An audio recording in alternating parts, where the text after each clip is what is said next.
Padahal kita ini kan goblok aslinya, berdua ini kan ya nggak pinter toh, sekolah ya nggak tinggi.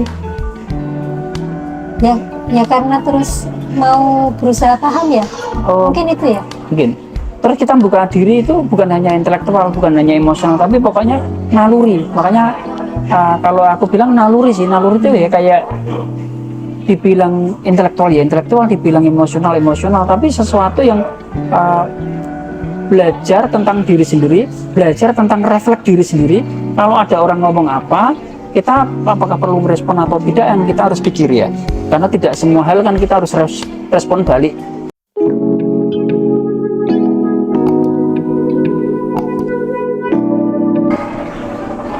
Cah semangat cah di sini ngegas tok iki ning pepetan apa bakul apa bakul teh cah iki boleh men sembarang wis pokoke umiline nafsu wis pokoke ning pepetan ya dikerjake ya tanderin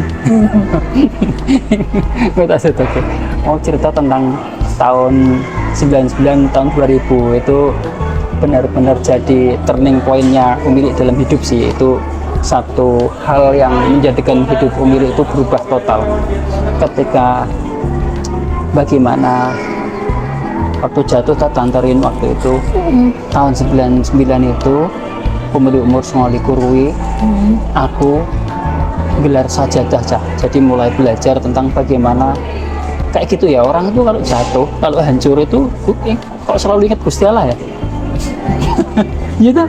Coba siapapun ya manusia kalau sudah hancur jatuh itu mesti kelingan Gusti Allah. Mas aku nurut tingkat ya mas karo ngevlog ya mas cicah izin karo mas tak tutupi mas ning kono kayak mau aku ngomong karo mas ini iki ada cicah ya ngene pepetan gitu iya Umilik dengan maksa dan kayak vlogger profesional ya del ngawur caca terus balik ora tante iki ceritane sik mau kan tinggu sesuk lah sing iki tinggu lusa tante kejar tayang apa ini cah. Jadi itu hebatnya kalau manusia itu nek wis kepepet rekoso utangnya oke tapi ono cah satu momen dikeren-keren ditanterin dikeren-keren kayak Beneran bungkuk. aku ya tak meli wih biar dilihat atau tampak di sudut yang terbaiknya. Waduh iki vlogger cerita elek ngono cah. Jadi iki youtuber abal-abal di ngapuran ya cah pokoknya sering tak ulang. Jadi aku gelar sajadah karena dalam keadaan yang jatuh hancur lebur, dan itu pertama kali aku punya kesadaran bagaimana masa-masa muda tanterin waktu itu mulai puasa lagi, mulai mutih. Terus yang paling aku suka itu, dan itu jadi ya bagus banget ya kesadaran tentang itu, namanya ngerawat ki apa ya? Nah, saiki ngerawat ki apa sih? Pokoknya nganyet. Makan nasi tok. Apa? Pokoknya nggak makan. Aku waktu itu nggak makan garam. yang ngilangin garam, gula, nganyep tapi enteng gitu. Tapi bukan mutih sih, yang mutih berat banget. Tapi nganyep. Aku makan pupuhung, ketela. Pun kalau manis tapi dari langsung tempat itu ajaran orang tuaku dulu tanterin, dan itu aku bawa, dan setelah itu aku gelar sajadah dan aku mulai belajar tentang bagaimana mencari diri sendiri itu mulai tante. Dari umur 29 tahun itu hancur lebur, dan alhamdulillah nggak tahu ya manusia itu kalau mau ngobrol dengan dirinya sendiri itu pasti akan ditemukan dengan dirinya, dan dengan cara apapun Tuhan akan memberi jalan bahwa seperti diberitahu bahwa cobain kamu kerja keras dengan cara ini, kerja keras dengan cara ini, kerja keras dengan cara ini. Dan waktu itu kalau Tante Irin masih ingat, kita mulai dengan kartu nama, model kartu nama cah. Percaya nggak cah? Aku buat gawe karo Tante Irin waktu itu isih mendeli si nomor loro, dan masih bayi abang lah, masih orok banget. Tapi Tante Irin memaksa untuk membantu Umilik mulai kerja lagi. Tahun 98 akhir itu mulai bikin produk cah. Itu awal mulai bikin produk sih. Iya. yang TD-nya user, kita main di mall-mall gitu, terus kita punya desain grafis, salah satu perintis di Semarang desain grafis itu Om Milik Cah, itu namanya Jempol Desain Grafis. Itu aku memulai sekitar tahun 95 tuh, nikah pertama kali sama Tante Ririn itu aku memulai bisnis awal itu dan langsung running itu. Balik lagi tahun 99 aku belajar dan kemudian kita bikin kartu nama. Mulai kita ngobrol banyak, Milik banyak melakukan perjalanan ke dalam dengan Tante Ririn, terutama minta maaf ke Tante Ririn, terus belajar. Dalam waktu kurang dari setahun ya Tante ya, saat itu Cah, percaya nggak, sebulan tahun 99 itu pertengahan lah, kira-kira pertengahan 99 itu pendapatan kami itu bisa di atas bersih itu 30 juta tahun 99. Jadi Om Milik ini sugih ke zaman nom tahun 99 sugih, pendapatan tiap bulan minimal 30 juta waktu itu. Terus Tanterin kita jadi OKB. Gimana cerita sini? Kita waktu tahun 99 tuh mulai bisnis. Kita bikin produk kartu nama itu, aku sebar ke Jakarta, ke Bandung, ke kota-kota besar, Jogja, Solo, muter. Wah, itu responnya bagus banget. Bikin produk diambil sama toko-toko kecil-kecil gitu, itu langsung meledos ya. Dan kita jadi OKB waktu itu tahun 99. Terus pindah itu loh, ingat gak kita beli amenity? Iya. Ya, merah itu. Terus tangguh kebut-kebutan menaik. Beli lagi amenity harga 45 juta waktu 99, tangguh kebut-kebutan menaik. Ya harus berulang-ulang mati Pak amenity itu, 2 antri setengah mati itu. Iya, waktu itu perasaan Tante Ririn waktu kalau nggak salah di Patriot kita, Tante Ririn seneng gitu karena gendong si Salma. Iya, rasanya deh cerita sih. Ya, pengalaman yang sangat bagus. Alhamdulillah diberi kemudahan sama Allah untuk bangkit lagi. Terus lagi-lagi karena usia dan cara berpikir ya. Jadi karena usia. Ya mungkin hampir rata-rata manusia mungkin pasti mengalami itu. Jadi dari taraf hidup yang sempat drop, terus diberi kesempatan lagi naik, jadi kepedean lagi gitu. Ya, manusia itu kan tempatnya salah. Jadi naik turun itu udah biasa, tinggal kitanya mengambil hikmah nggak di situ. Mau belajar lagi nggak? Gitu. Mau belajar lagi nggak, dan ambil hikmahnya dari kejadian-kejadian yang sudah dilalui. Ya dengan usia yang seperti sekarang udah di kepala 5, pasti kan banyak banget pelajaran yang sudah kita ambil gitu. Kita belajar dari peristiwa-peristiwa yang udah kita lewatin, dan itu pasti kita ya berusaha sebisanya kita sebagai orang tua untuk menyampaikan informasi itu ke anak. Itu menjadi pelajaran buat mereka gitu. Dengan kegagalan orang tua seperti apa, terus berhasil lagi, gagal lagi, berhasil lagi. Alhamdulillah sampai sekarang pun kan kita bisa dibilang Tante Ririn pribadi sih, alhamdulillah merasa berhasil di ekonomi, di pendidikan anak, ya, kerukunan keluarga. Meskipun harus tetap belajar itu terus. Ya. Jadi artinya belajar itu nggak ada berhenti ya Tante. Jadi nggak boleh orang selama masih hidup ya harus belajar. Karena memang yang paling berat itu belajar kepada diri sendiri ya Tante. Kalau belajar kepada orang lain kan yang bolak-balik yang kita sudah sepakati di forum-forum kita belajar itu di jaringan Remausa kan, belajar ke orang lain itu gampang, belajar ke ustadz gampang, ustadznya gampang, mentor itu bisa. Tapi kalau sudah belajar kepada diri sendiri, menghafalkan pola kita, terus bagaimana mengelola keinginan dan kebutuhan itu harus berhati-hati ya Tante. Kalau kita ada sedikit rezeki sekarang ini kan alhamdulillah Tuhan memberi kelebihan kita rezeki. Nek dituruti ngono, nek keinginan ngono ya kepinginan luar negeri terus ya. Kepinginnya dolan lah gitu ya, maksudnya dolan terus. Luar negeri nggak tahu karena malas naik pesawat. Bukan males tok ya, kita ini takut juga Cah. Jadi kalau naik pesawat lama-lama juga kepala pusing. Pemilih itu kalau naik pesawat sekitar 2 jam lah, 2-3 jam aja udah kepalanya nyetan tuh nggak hilang-hilang itu sampai sehari 2 hari itu. Ini masalah kebiasaan. Tapi punya jalan itu wisata gitu ya. Terus makanya Tante Rin sekarang di Polokoto sama Om Willy itu tetap diajak jalan Cah. Jadi seminggu sekali tak Polokoto istriku Cah jalan itu ya ke makam, ke teman-teman nih, pada akhirnya ke teman-teman itu. Intinya jalan itu adalah untuk bersyukur sih pada akhirnya, dan berjarak kepada rumah, karena rumah itu begitu sangat nikmat ya Tante. Gimana Tante ngerasain rumah ini, ada cucu, ada kemapanan di rumah Sasongko itu kemapanannya kan luar biasa. Gimana? Ya sangat nyaman, sangat nyaman. Alhamdulillah kami sudah mempunyai cucu 3 yang itu menjadi energi benar buat memilih sama Tante Rin. Iya.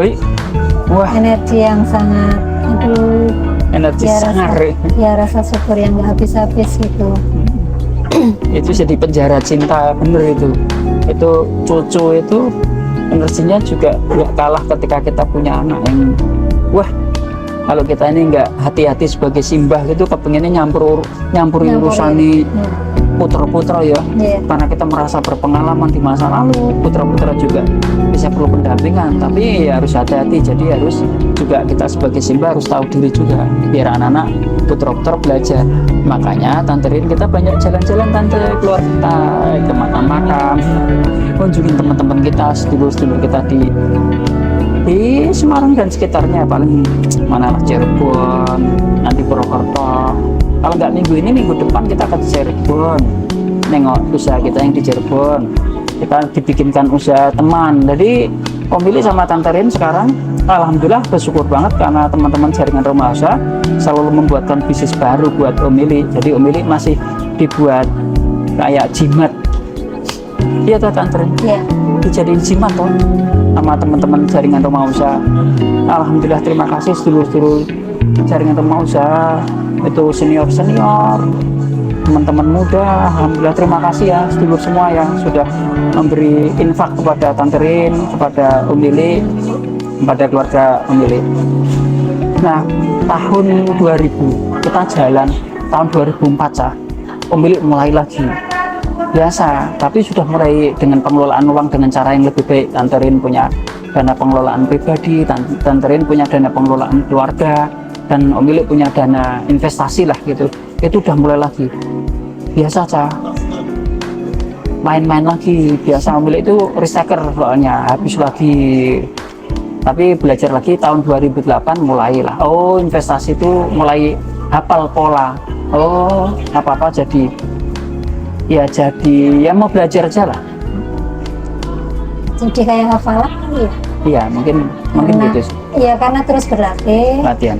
Dan pasti ada sinyal-sinyal yang kita harus pahamin gitu. Tanda-tanda dari alam. Ya. Tanda ya yang kita rasakan itu apa kan? Kalau kita terus berlatih pasti merasakan itu. Padahal kita ini kan goblok aslinya. Berdua ini kan ya nggak pinter toh. Sekolah ya nggak tinggi. Ya karena terus mau berusaha paham ya. Oh, mungkin itu ya. Mungkin.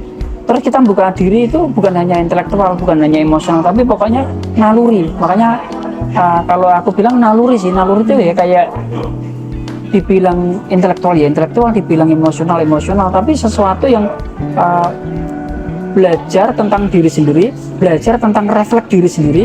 Kalau ada orang ngomong apa, kita apakah perlu merespon atau tidak, yang kita harus pikir ya, karena tidak semua hal kan kita harus respon balik.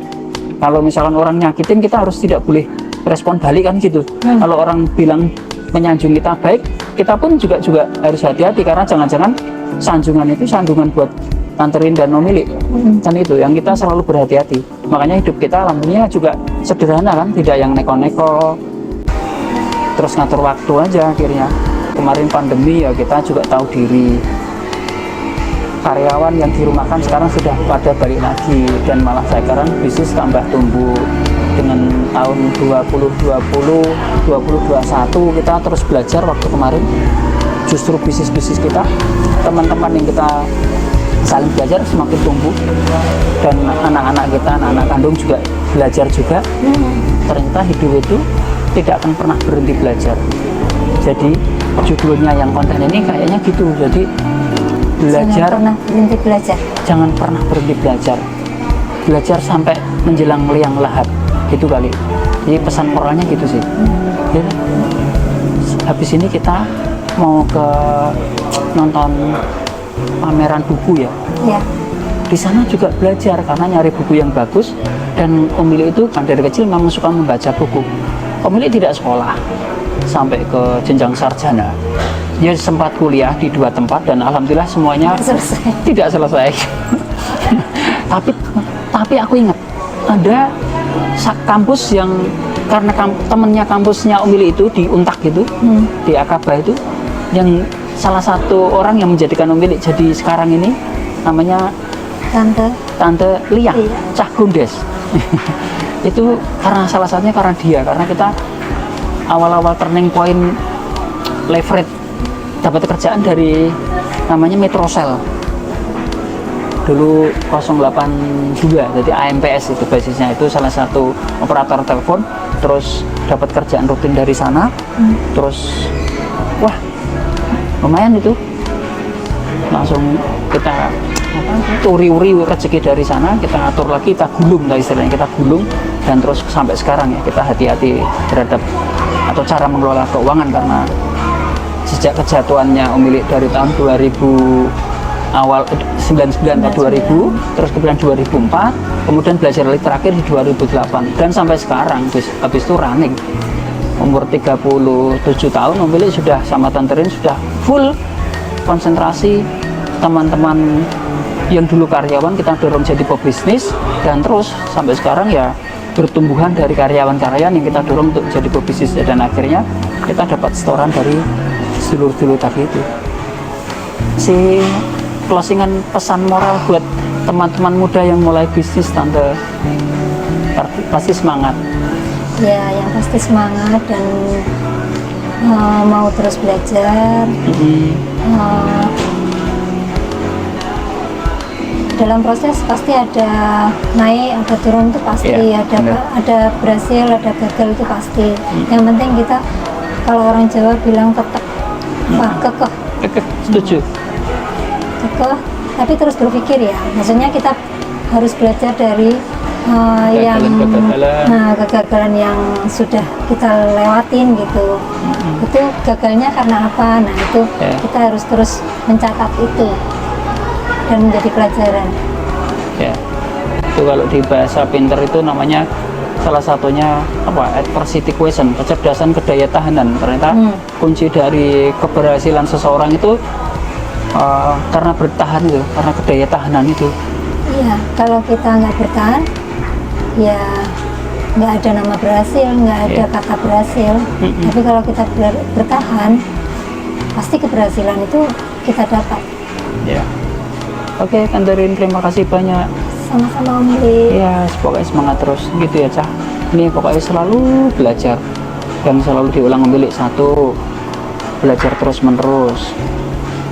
2, jaga kesehatan, Cah. Itu penting banget, kesehatan. Iya, orang kesehatan otak aja, bukan kesehatan pikiran, tapi juga kesehatan badan kan, karena salah satu waras atau sehatnya orang itu dari masuk dan keluarnya lewat mulut. Jadi ngomong hati-hati, semakin tua harus semakin hati-hati kita ini. Tapi masuk makan itu juga harus hati-hati, nggak bisa sembarangan dimakan. Terus yang ketiga adalah selalu semangat untuk cari ilmu. Itu ya, Cah. Pokoknya cerdas, Cah. Semangat, Cah.